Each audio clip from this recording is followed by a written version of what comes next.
Dall'inizio ho seguito la campagna elettorale di quello che oggi è il sindaco di Agrigento, Lillo Firetto. Ecco, adesso che è stato eletto, che progetto si immagina per la città di Agrigento? Cosa ne pensa di questa nuova ventata? Se di nuova ventata si può parlare, hanno creato un hashtag, tutti parlano di effetto Firetto. Io sono convinto che Agrigento abbia fatto la scelta giusta. Il sindaco Firetto ha dato già un'aria di novità, un'aria di efficienza, di uno che sta sul pezzo, che si occupa dei problemi, perché Agrigento aveva disperatamente bisogno di un sindaco che volesse fare il sindaco e amasse fare il sindaco. E del resto lui ha fatto la scelta di dimettersi da parlamentare per fare il sindaco di Agrigento.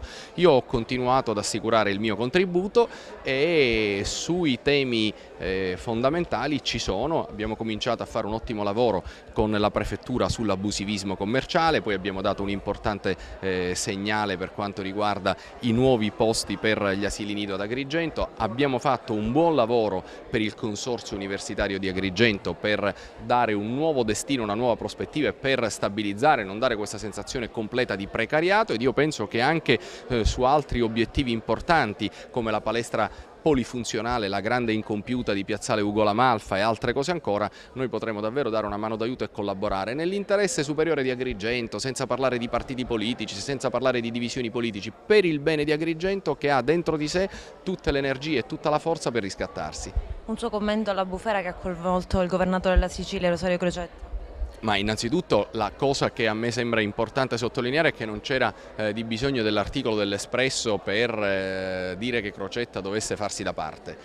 Questo è un governo che non sta facendo cose buone per la Sicilia, mi pare che tutto sia fermo, che tutto sia paralizzato. Certo, la questione delle intercettazioni è paradossale, perché la mattina l'Espresso pubblica un'intercettazione e a quella intercettazione vanno dietro tutte le più alte cariche dello Stato. Il pomeriggio il procuratore della Repubblica smentisce.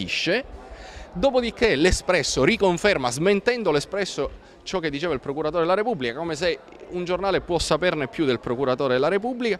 Il procuratore della Repubblica smentisce di nuovo l'Espresso. Insomma, queste sono cose che non si verificano in nessun paese del mondo, e però il punto è uno: se c'era quella intercettazione era gravissima, ma visto che non c'è, cosa fa l'Espresso? Si scusa, non si scusa, si dimette il direttore. Ecco, queste sono questioni che riguardano anche la democrazia, perché la pubblica opinione ha il diritto di essere informata se i fatti sono veri, non se non esistono affatto, secondo la voce dei procuratori, al punto che io ho detto: vabbè, se non ce l'ha la Procura di Palermo, se per caso dovesse averla qualche altra Procura della Repubblica, i procuratori della Repubblica, non fosse altro che per un principio di sano coordinamento con il procuratore che indaga sull'inchiesta principale, cioè quella di Palermo, lo dicano.